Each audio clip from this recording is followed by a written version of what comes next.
We'd like to welcome you to the community engagement opportunity we have. Great to see you. As I was telling the group before, I don't know if it's good afternoon or good evening. Right now it's nice and sunny, so I'll go with the afternoon, so we'll take that.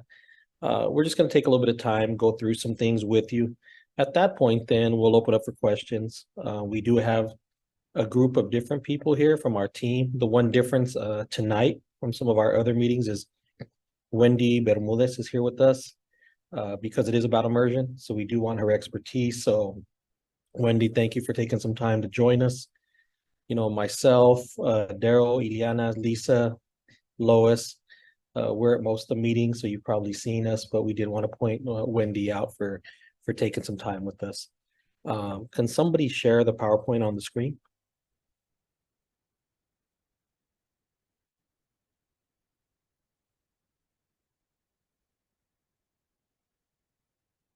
So just welcome here tonight. It's our community table session about the Spanish immersion program move. This is being proposed as part of the pre-CIP.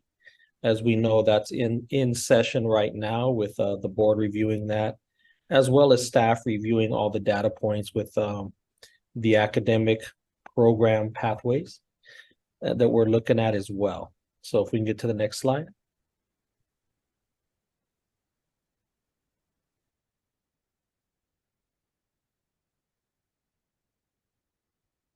Can someone please turn to the next slide?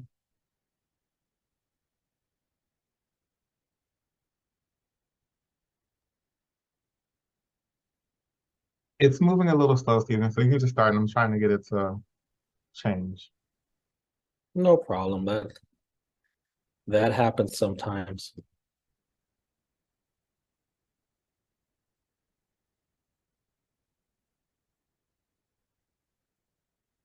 So I'll get started. Hopefully it'll catch up.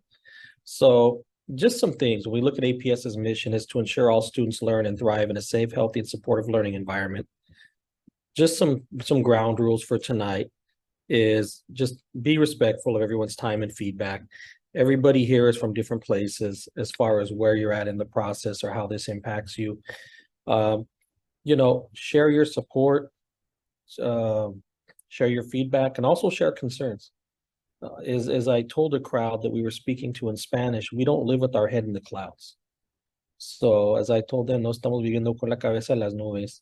So we know reality is there's going to be good, bad, and ugly on everything we do. We know there's going to be different opinions, different perspectives. Please share those with us. So there are things available online, the FAQs, and we encourage questions that focus on the methodology and the data. If we can go to the next slide, please.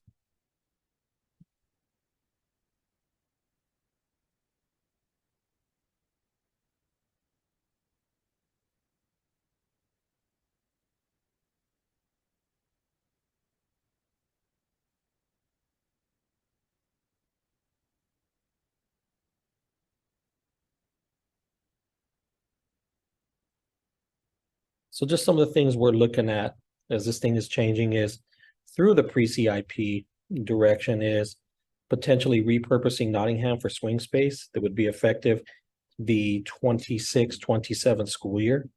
Of course, the ACC, which is part of our plans and has been going on ongoing discussion and then finally approval. Future conducting a full middle school boundary process.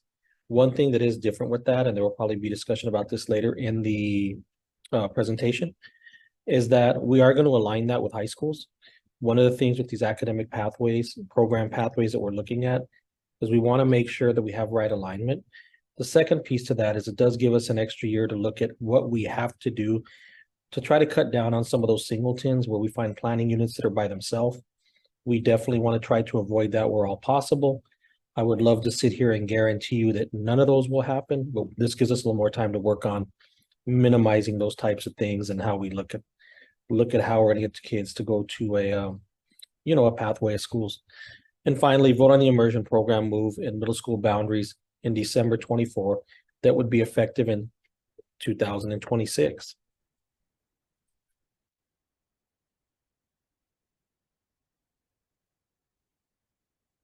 And Daryl, I now believe I'm turning over to you.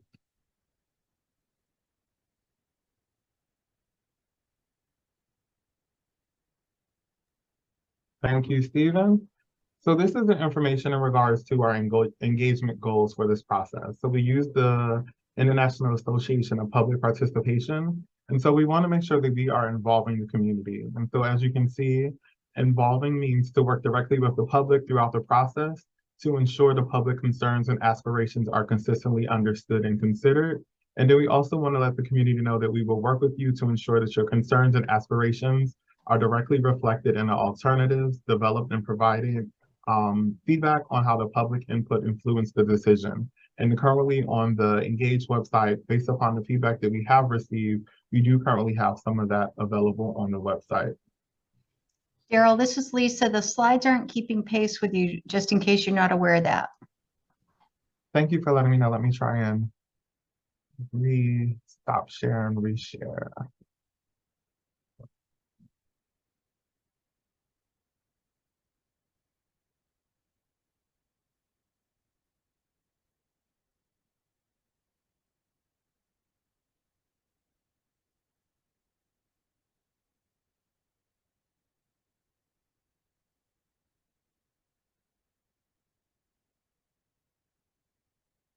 Okay.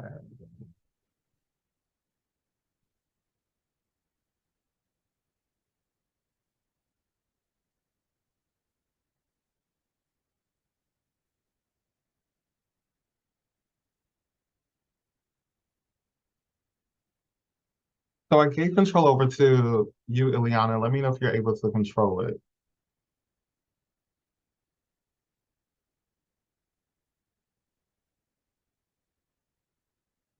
There we go. Okay. Thank you, Ileana. You can go to the next slide.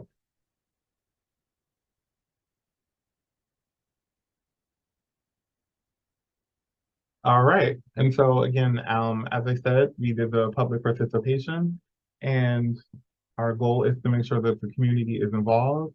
And so now we have some information and feedback in regards to the middle school boundaries and program moves. We'll share some of the information that was presented last week at the school board meeting for the school board work session. So kind of an overview of that information that was shared, and then we will get the questions and answers. And next slide, Ileana. So in order to get feedback, we've used Engage, Thought Exchange, community table sessions, meetings with principals, and a PTA. So far, we have received and individually responded to over 100 engaged messages. We've had over 250 questions answered. We have FAQs posted on the APS Engage website with ongoing additions as we continue to receive questions and feedback from the community. We've had over 444 thoughts on Thought Exchange. We've had 2 table community sessions, virtual and in person, general in regards to the pre-CIP report. And then also we're having this session tonight for the community. Next slide. And this is just some of the feedback that we have received from the Thought Exchange. And so we just wanted to share that with you. Of course, if you go to the website under the Thought Exchange page, we actually have more detailed information, and the community can actually see the thoughts, and you can actually look at the themes that have been shared from the feedback that we did receive. And so as we're discussing the Immersion program move, some of the questions that we have received that we do want to address is one of the most popular ones so far is, why move Immersion to a single, more central site? And so by doing that, it opens up seat availability at Gunston, which is predicted to continue to grow. It's going to keep the program close to underrepresented populations. And then we have heard feedback that a single site is preferred. This promotes teacher mentorship and professional learning opportunities, as well as it benefits the resident English language learners who can participate in Spanish classes. Some of the constraints in regards to adding a second site include dual language immersion recommended a minimum of 4 classes or 100 students per grade, with the ideal of 6 classes or 150 students per grade, as well as current grade 6 with only 110 students. And then also 2 sites requires doubling of some of the resources and more bilingual teaching staff. Daryl, I'm so sorry to interrupt you, but I think we've got some people waiting in the waiting room of the meeting. If you could just check that. It looks like they are admitted now. Thank you. Okay. And I don't know if Wendy wants to jump in now. I know this was some of the stuff that we asked her to be here to talk about. So Wendy, is there anything you want to add? Yeah, I just wanted to add that it's really important to keep the program close to where Spanish-speaking population resides, since our model depends on approximately 50% Spanish speakers in every grade level. That's necessary for a two-way immersion program to be effective in developing students' bilingualism and biliteracy. And I also wanted to say I was part of the task force during the visioning process, and we recommended a single location. You mentioned this, how important it is to keep the teachers and the staff in one place. In my current role as the coordinator, I see how important it is to maintain those professional learning communities in one place to support with their collaboration. So just wanted to add that piece.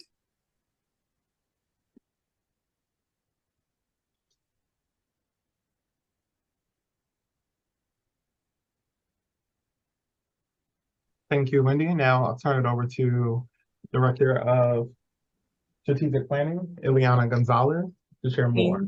Yeah, thank you, Daryl. So definitely adding to that, the question that we get a lot is why move to a more centralized location? And so I would like to go back.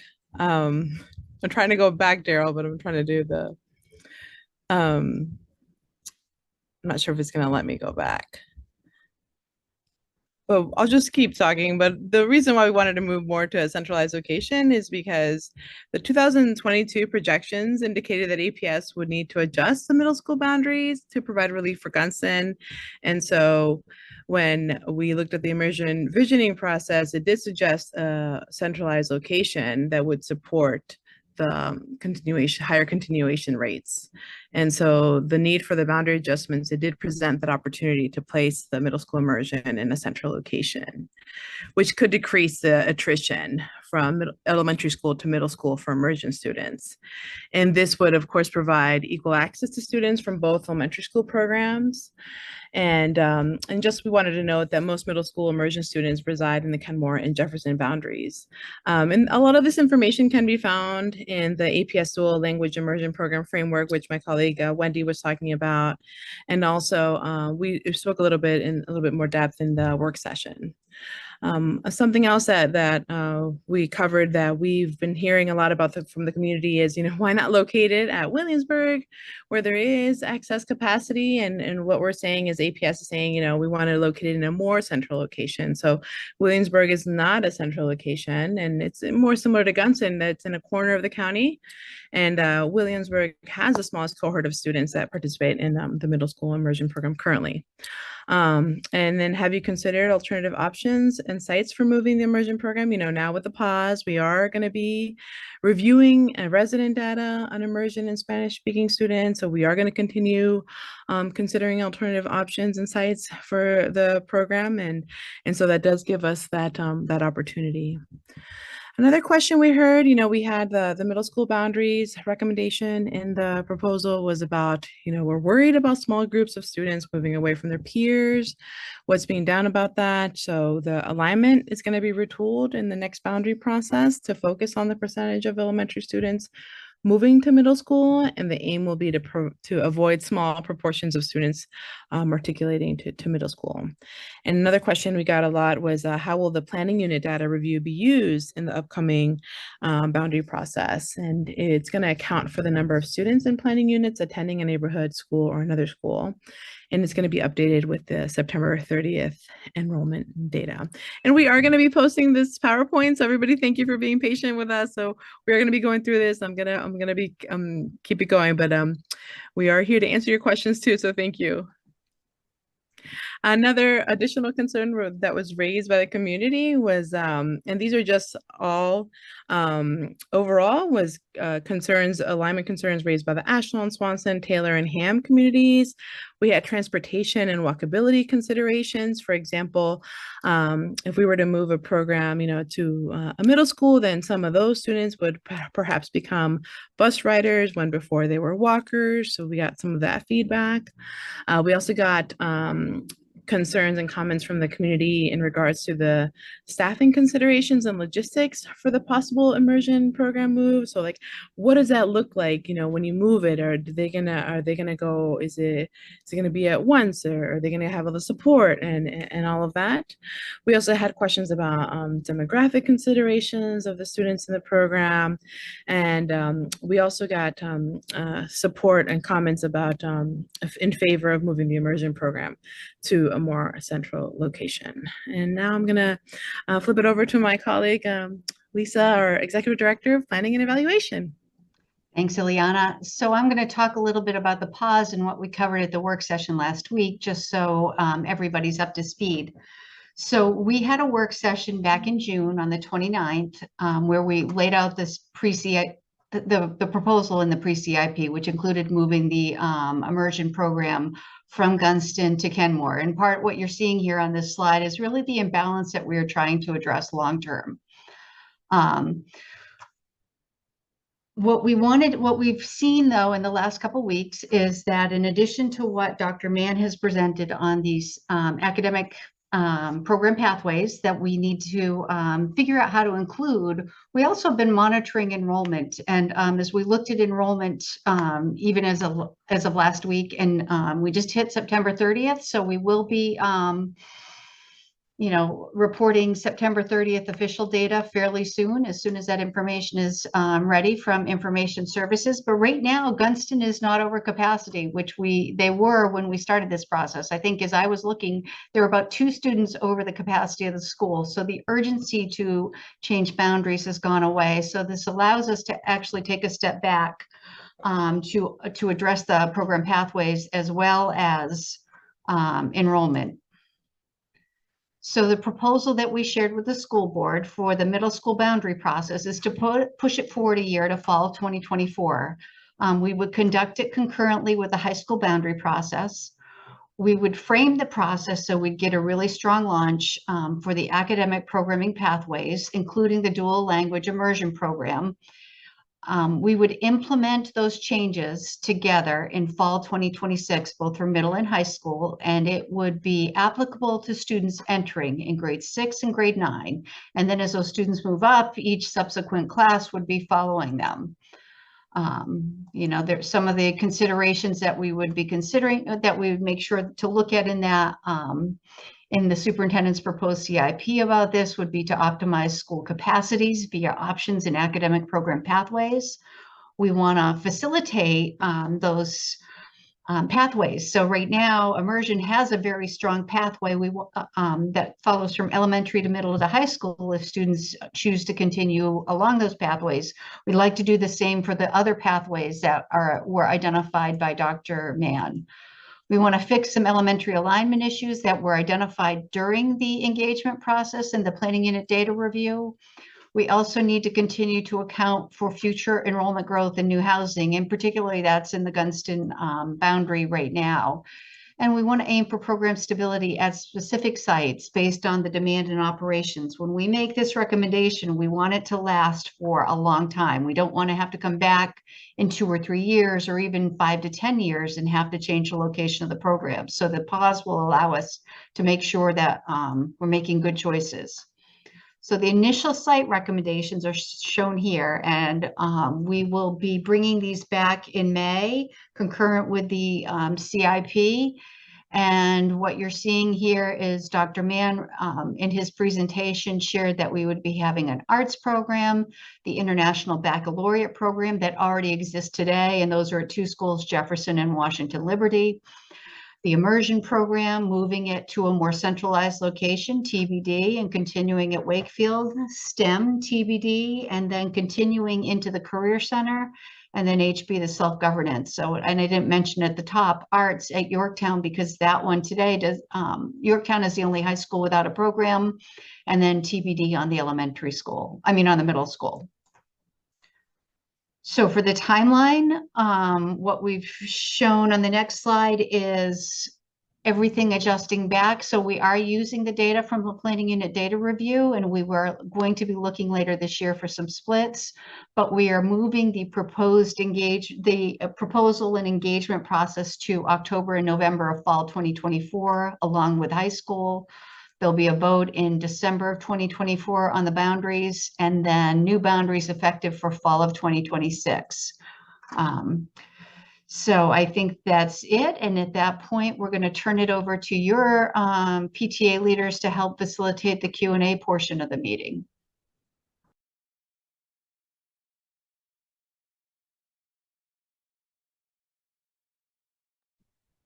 Okay, thank you, Lisa and Wendy and Ilyana and Daryl and Stephen for all of that.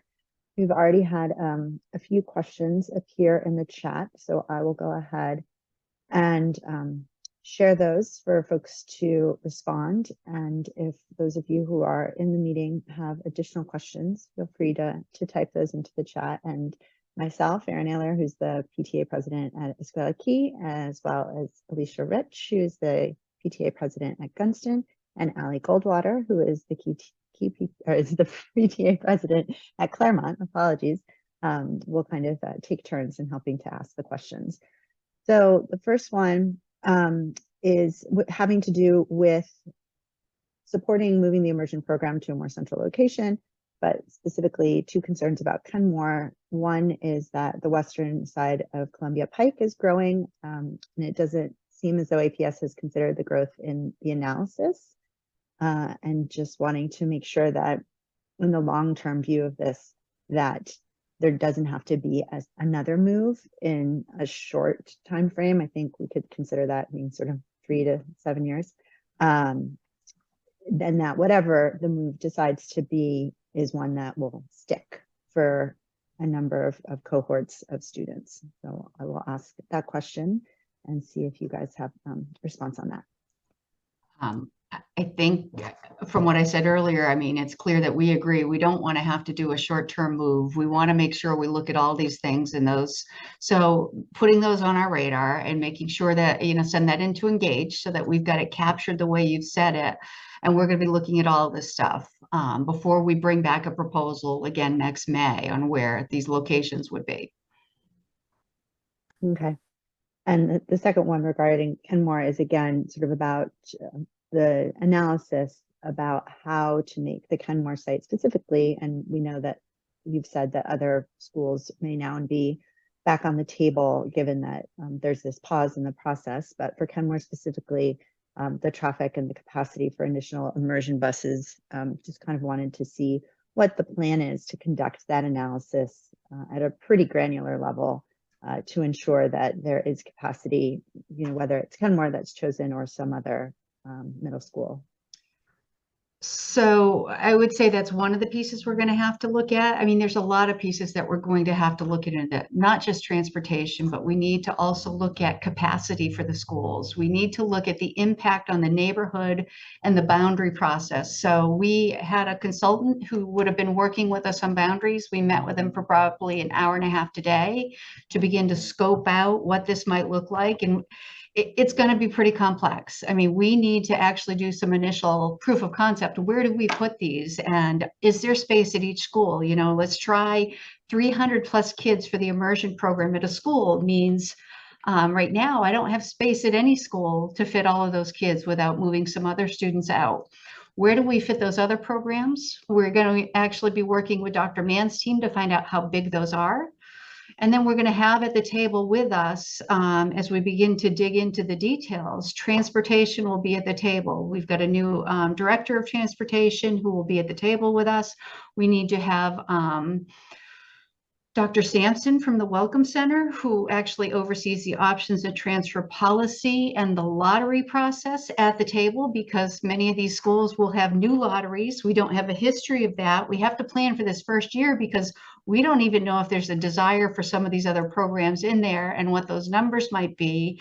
And I don't want on day one that we open up a program, any program in a new school, and then we have just moved the imbalances around.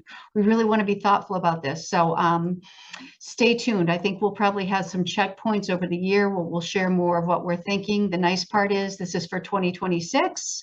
So it gives us some time to do that. And the big piece is all of those folks that I mentioned behind the scenes, we want to have by back to school night or information night for kids transitioning to middle and high school that fall prior to that, that information is shared. The lotteries are then aligned. So all of the systems works behind the scenes has to be put in place too. So there'll be a lot more on this, and I don't have the answer to all the questions today, but you know, send in your thoughts if there are things that you want us to make sure that we're keeping on our radar. Mhm. And before I pass it over to Allie from Claremont, just one last kind of related question, Lisa, which you sort of answered, but there's a question in the chat about is there a universe in which the option programs countywide are all co-located in one place so that the buses kind of are picking up lots of kids and taking them to one central location from all over the county? I don't believe so at the moment. Okay, thank you. Allie, over to you. Thank you. The next question is, if Kenmore and TJ students already attend at high rates, why locate immersion in one of these schools since they seem to be committed to no matter location? Wouldn't you want to locate it somewhere else around the county to encourage other cohorts to continue, or what data supports the central location will increase the number of families who continue with the immersion program? Really talking about data related to native Spanish speakers in particular. I guess just if there's other pieces of data that you've either acquired or hope to acquire maybe in the next few months as you continue with this process. So I'll start, and if anybody wants to add in from the team, I welcome them. I mean, my office has been working on program evaluations since I started here 20 plus years ago, and Immersion was one of the first programs we evaluated. This has been an issue for more than 20 years, you know, the continuation from, particularly from elementary to middle school. We know that people have said for a long time that, and we collected this data in the program evaluations at different points where there's a big drop off from moving to the middle school. And part of it we hear anecdotally is because of the location. It's in a corner of the county. So part of the reason why we also didn't want to look at Williamsburg, it's in a corner of the county. I think as we heard Wendy say too, there's a component here of really for a strong, robust program, the evaluation has told us it's a 50-50 model with half of your participants being native Spanish speakers. And so being closer to those populations might make more students access it.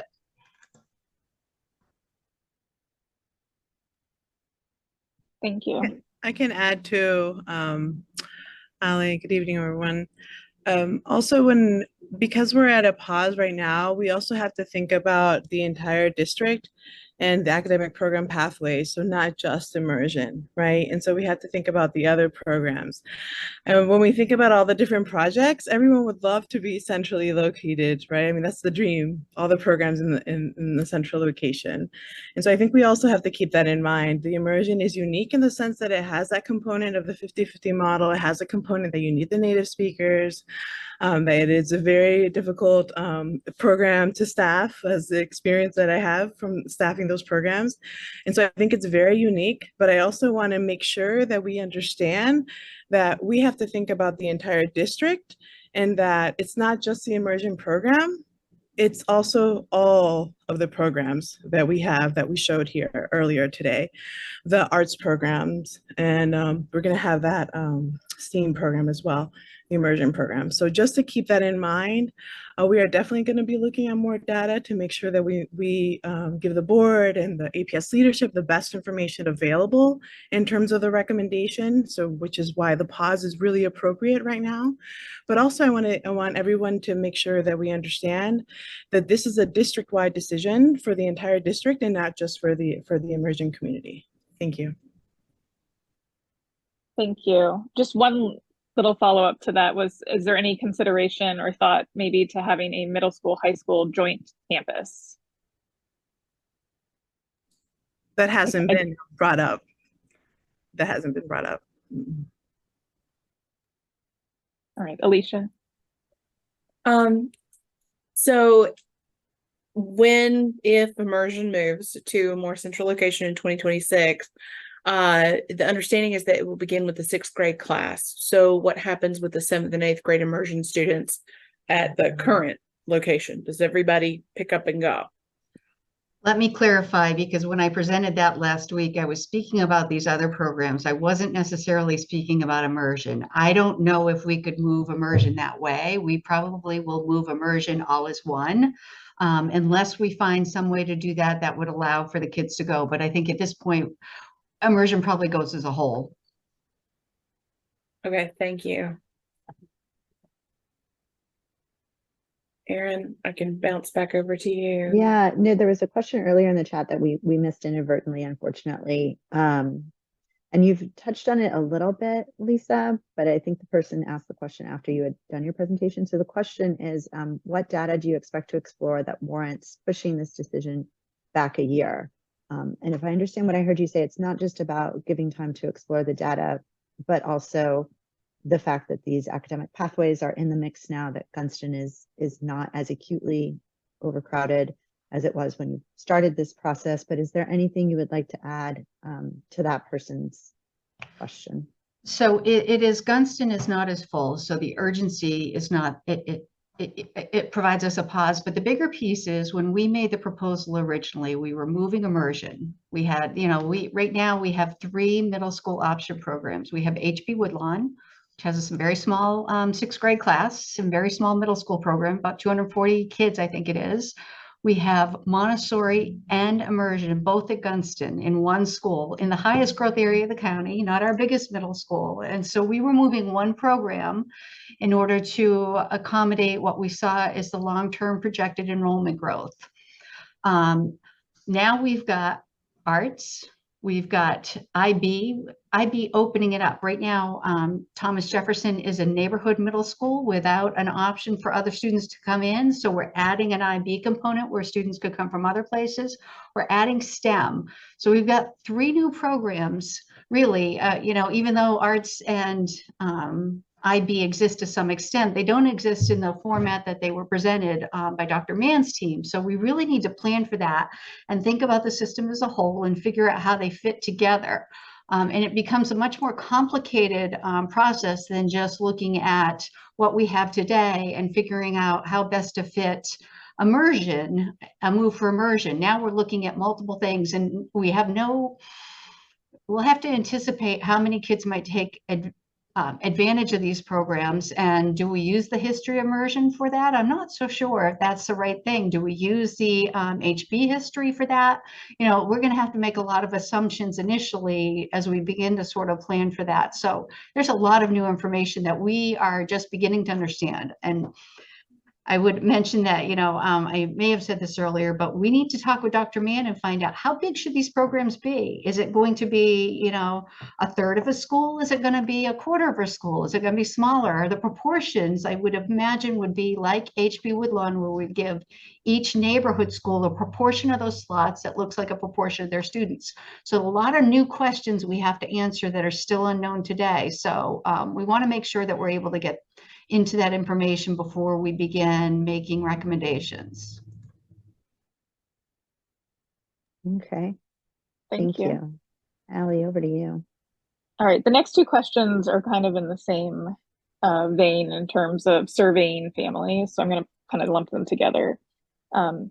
So one is specific to Immersion, and wondering if there's any thought behind like an exit type of ticket or an exit survey for families that leave Immersion, to determine, the reason for why they might have left, especially for more recent cohorts, or at the end of this academic school year, why they might not be continuing with the program.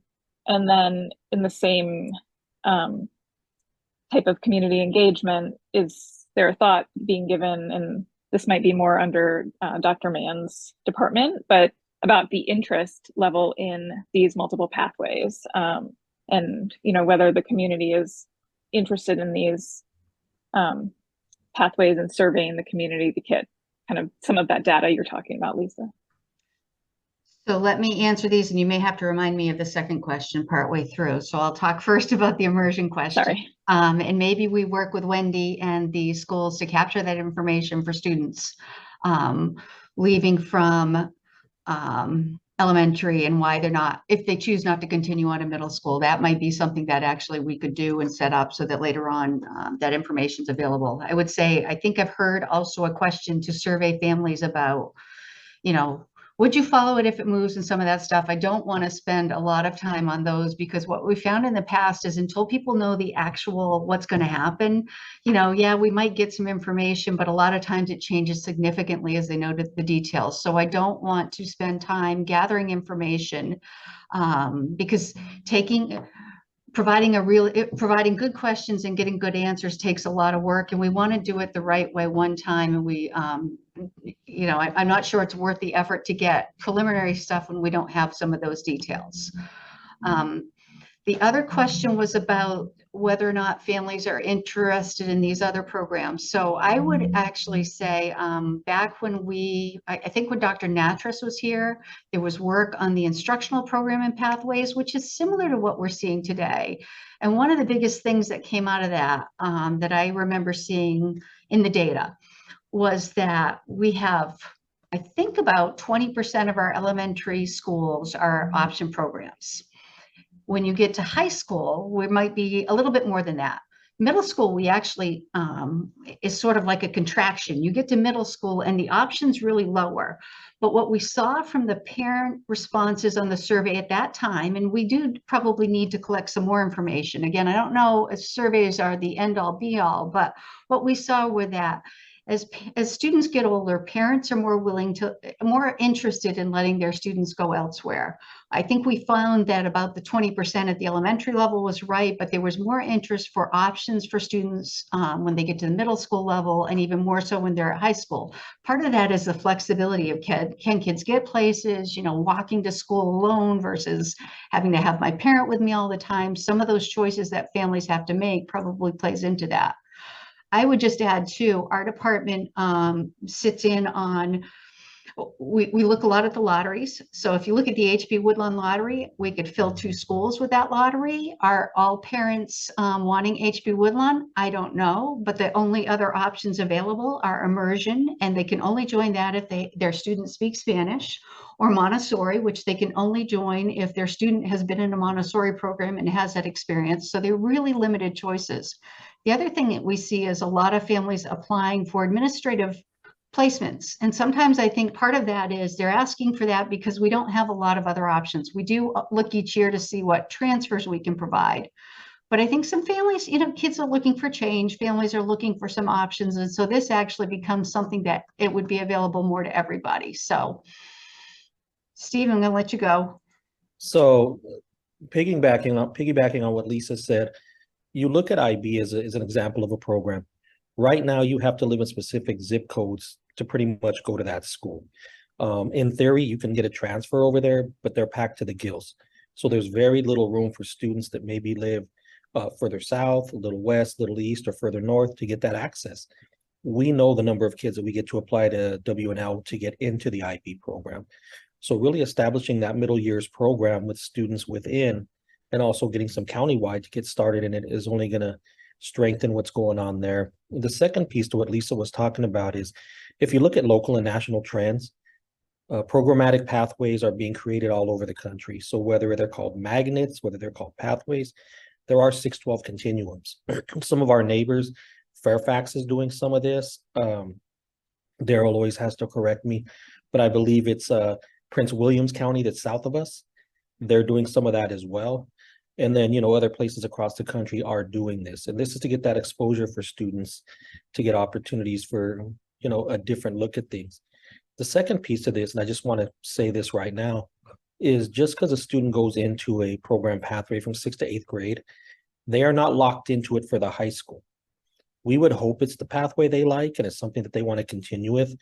But I use the example of I was a former magnet school principal in another life in another state, and we were a medical pathway. We had that magnet. Not all the kids went to the medical high school, but the skills they learned got them ready to go to either their home high school, another specialty high school. Granted, 217,000 students in the district, much different situation, a lot more schools to choose from, but it did create that choice for parents, and it gave them a little more power in choosing what they wanted for their students along with their students. So I'll go ahead and turn it back over to the PTA. Thank you. I'll turn it over to Alicia. Thanks, Allie. So I think, again, I think there's some interest in these other programs. It looks like the comment I'm reading now is it looks like the move of the middle school immersion program now depends on the development of these new option programs, which is concerning given the attrition rate we particularly have in Escuela Key. You know, in assessing the demand for these new programs, what happens if they don't work? Is the move for the immersion program dependent on these programs? I think that's kind of what it's getting to. It's a good question. I wish I had an answer today on what the answer is. We still plan to move immersion. How these other programs play out, I think, are still TBD, and we'll have probably more interaction with the school board on what moves forward. A lot of it will depend on what academics brings forward on the details of it, sort of how they're building it out, what their plan is for that. And I don't want to try and state that I know all the answers to that, because these are the questions that we have as well. Okay, thank you, Lisa. Erin, I think I'm going back to you now. Yeah, so this question was submitted through the private Q&A function, so it's not showing up in the chat, but the question is, what about the kids who had to move from the former key site to the new key site, who are going to be pulled out of their middle school? Not exactly an easy time for any kid for their last year of middle school if the proposal goes forward. These kids have already experienced disruptions due to school and program moves. It seems that you keep targeting the immersion programs, and these kids are tired of APS upending their lives over and over. Could you not delay this move until the cohort that was affected by the key move is through middle school where it stands now? Can you guarantee that these kids aren't going to have their high school experience disrupted as well, given this pattern? That's a lot. So I would say that if your child was in a neighborhood school and you were impacted by boundary changes, you have no choice in this. When we moved the Key school to now the Escuela Key site, the whole school was able to stay together. Unlike kids who get impacted by boundary changes, where some of those students may go to a very different path if we're trying to fix alignment, if we're trying to fix some of these things from former boundary processes. So neighborhood schools don't have the same option. We also, in the boundary processes for neighborhood schools, make a commitment to never impact a student more than one time during a school level. So they may be impacted one time at the elementary, maybe one time at the middle, maybe one time at the high school. Not twice within any of those, but you know, we're a county that's growing. I mean, we grew 10,000 students over the last decade. We are now hopefully leveling off and trying to make some adjustments that really make sense for the long term. However, as long as we have boundaries and our community grows at different rates, we're going to have to do this. I know in talking with the school board last week about the upcoming boundary policy work too, we need to put option programs in there. Part of what the move for Escuela Key really gave a neighborhood school to a county, to a part of the county where the kids all took a bus outside of their neighborhood boundary to their neighborhood school. Science Focus used to sit west of the boundary for what is now Innovation's boundary. You know, so you had a whole neighborhood that did not have a school.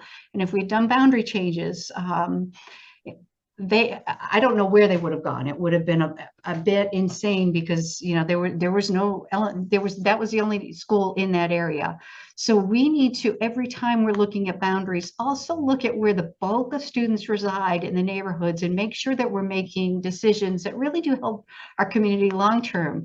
You know, at the end of the day, it'd be great if most of the buses were for the option programs and that a lot of the neighborhoods could walk to their school, because that's where you're going to get the bulk of it. When you have a countywide program, you're going to have buses regardless because there's not a lot of kids who live nearby.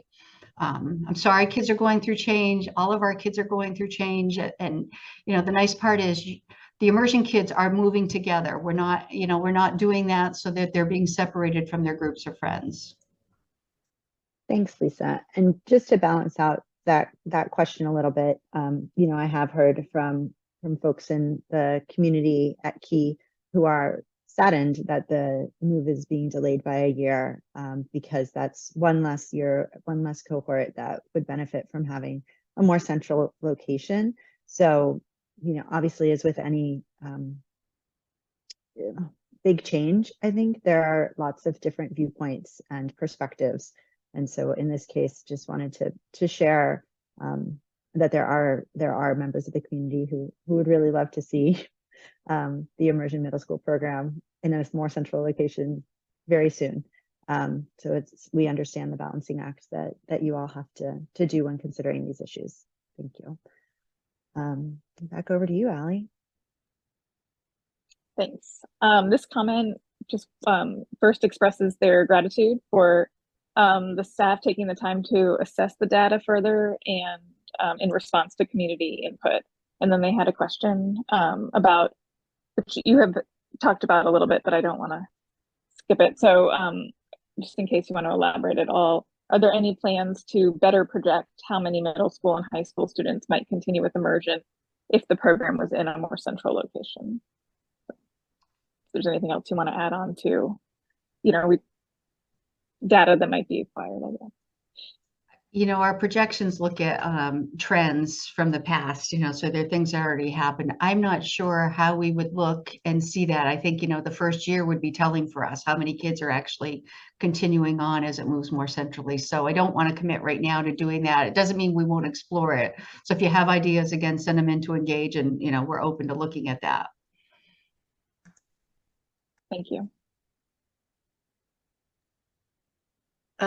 Okay, to what extent has there been consultation with teachers and staff and school leadership, principals, that kind of thing, imagining that they are key stakeholders and have valuable opinions?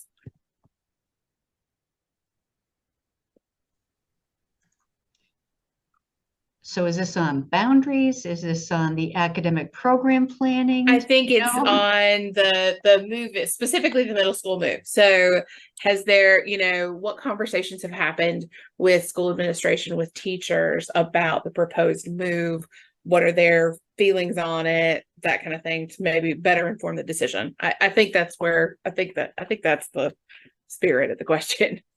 So we've had group and one-on-one meetings with potentially affected principals. So those have happened. P&E has met with them. And then we've also had academics meet with building leaders to discuss these potential moves and just how it could impact, their school community and what a changing program, may happen. So that's going on right now. It's still in the proposal place.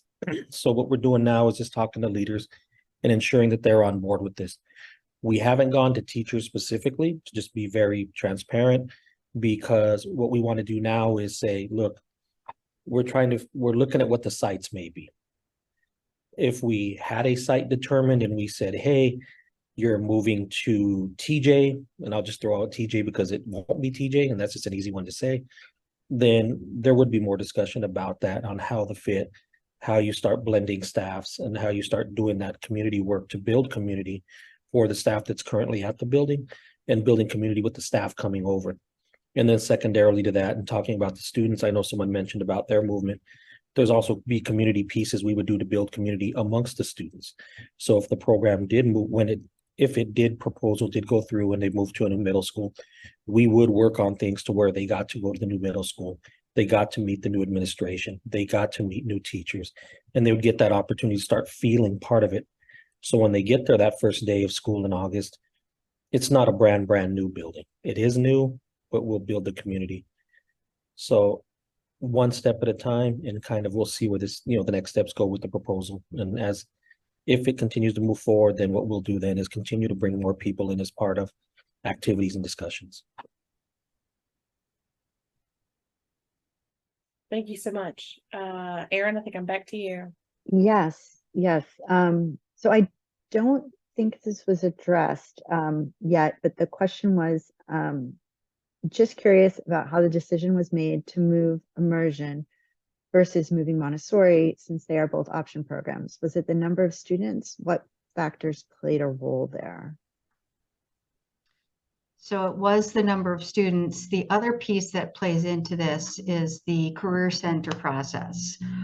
So when the school board voted the last time on the capital improvement plan, its direction said, in addition to planning for the new facility, to prepare to move the Montessori program into the former ACC building. So prepare that building for them, and then raise that building to make more green space on the site, because there's a cap on the number of students you could have on the site. Part of moving into that facility, if that continues to move forward, is that's a bigger building. We know today that Montessori cannot be accredited by the Montessori governing organization because they don't have sixth grade. Their classrooms go 3, 4, 5-year-olds, so 3, 4 in kindergarten, grades 1, 2, 3, I think it is, and then grades 4, 5, 6, except 6 is at middle school. We have some time to work through that. So by the time the next pre-CIP report comes around, our evaluation team is working with a group of stakeholders for the Montessori program evaluation. And part of their work is going to be planning for what moves there. We have satellite programs at, I don't want to even say how many elementary neighborhood schools today have satellite Montessori classes as well. As much as we can consolidate some of those also together at that site, we want to look at all of that and sort of address the issues all at one time. So we're not addressing Montessori, moving Immersion. So moving Immersion is really, again, about the size, but also Montessori is coming at some point in time, but it's coming as part of that other process. So 2 years from now, there may be some changes there. Okay. Thanks. And I just had another question come in through our Esqueliki chat. And it's about, with the new academic pathway programs, just what APS's plans are from a resourcing perspective to ensure that all of those thrive, and that there's also equity in terms of access to those. And Stephen, you touched on this a little bit in talking about the fact that currently there are programs that not all kids can access, and that this is an attempt to actually broaden the pool of students that can access these different programs. But just wanted to ask that question about sort of capacity to adequately resource these new academic pathways, and then also ensuring equity of access throughout the county. I'm going to say stay tuned on that one. Stephen, if you want to answer, I think it's actually something that you'll hear Dr. Mann talk about more this year, and it's better to come from his group. And what I would say is, a brand new program doesn't always mean lots of money has to be put into a building. There are times you can reallocate current funding that's already in use for something to bring in a new program. So yes, potentially, as we look at things, may there be cost? I wouldn't sit here and tell you that potential isn't there. But I also know, depending on the programming, like you look at something like STEM, you don't necessarily have to reconstruct rooms to do STEM. You may just move computers from one building that has less students or what have you to that building. Not saying that'll happen, just using the example. Or there may be funding that's budgeted already that they'll be allocated to buy these things. So that would be a lot of the work that Dr. Mann's team will be doing. So that once it's done, we'll have better cost estimates on what is and what isn't. And then that would be brought to the board, and that would also be shared publicly. So thank you. Allie, back to you, although I don't know that we have. I don't know if there's any more questions. We had a comment, though, that I think relates to, I don't think it was mentioned, surveys. And it was a good point of not just surveying people who exit the program between maybe the levels, but also surveying those who stay in the program, just to get the data from all populations, so that there's more information. And then I think there was one other, oh wait, maybe, oh, there's one one more question that just came in. If the middle school program moves, will this create more spots for newly arrived students who could benefit from having classes in their native language, but aren't part of the DLI program? I would say that would be great. I think Wendy would love to have more, we'd love to have more kids join, so we can definitely make sure there's room for that. Wendy, do you want to? Yeah. Again, that would be really great if that's possible, depending on where it is, right? That's something that we're currently doing right now at Gunston. We do have a wait list of students who were not DLI students in elementary school, but there's an assessment and a process for those students who might benefit from the program. Thank you. I think we've answered everyone's questions that have been posted in the chat. If anybody has any other questions. I think maybe just a detail. It's a follow-up to a different question. But just basically, assuming that when you guys are working on your data, that you will build in, if say Immersion does move to Kenmore, there'll be some padding for growth there. So we're not just planning for the kids we have now, we're planning for the hope that it works, that we get more kids in middle school, just that there's the forethought for a little elasticity in enrollment, just to kind of bake that in. We're definitely baking that in. I think if you looked at the pre-CIP report and looked at the middle school and the move, we were looking for kids who were enrolled last September 2022 from kindergarten through grade 8, not just the current kids, but the future kids for the boundary process as well. Whatever we do, and for all of these programs, it's like, how do we build in that buffer room, plus make sure we've got enough capacity for the kids in the boundary. So that's part of what we are going to be challenged with in doing in this process. Great, thank you. And I can't thank you guys enough for doing this with our community. We've got a bank of questions that you've answered in detail, and you've been answering our live questions, and I certainly appreciate it. And I think we just had one more question come in. This is, are you going to be sharing additional data during this year to inform the proposal for the new site in the CIP?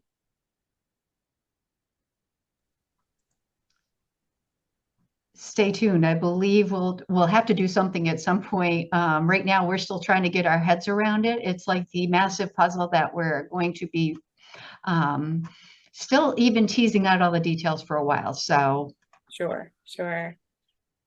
Okay, and there's also some notes in here saying how much we appreciate you guys doing this with us.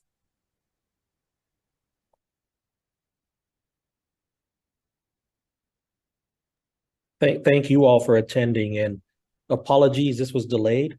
But as you saw, there have been some major changes since then as far as the boundaries. So it actually worked out in our favor, and we were actually able to share a little more than we would have known, last month. So no, thank you all for assisting and helping make this happen. Thank you. Wanted to Anytime. It's greatly appreciated. I just wanted to thank everyone for participating in this process, and just saying I hope that you continue to remain engaged over the next few months. I always encourage people to visit the Engage page. We are constantly updating it with information, but then also to contact us via engage@apsva.us, as well as we do have our text number on the website, so people can text us or call us. And so it's not instantaneous, but we do follow up with people. And so just to let people know that we are hearing your feedback, we are listening to it. So I just want to make sure that people do stay engaged in this process. So I want to thank everyone for coming this evening, and it has been greatly appreciated. So with that, I will end it, and we will have the presentation up tomorrow as well as the recording. So if anyone wasn't able to watch it this evening, they will be able to catch it up, and that'll be on the Engage page tomorrow. So Thank you so much. you're welcome. Thank you, everyone, and have a good evening. Good night. Thank you, everyone. Good night. thank you. Thank you. Good night.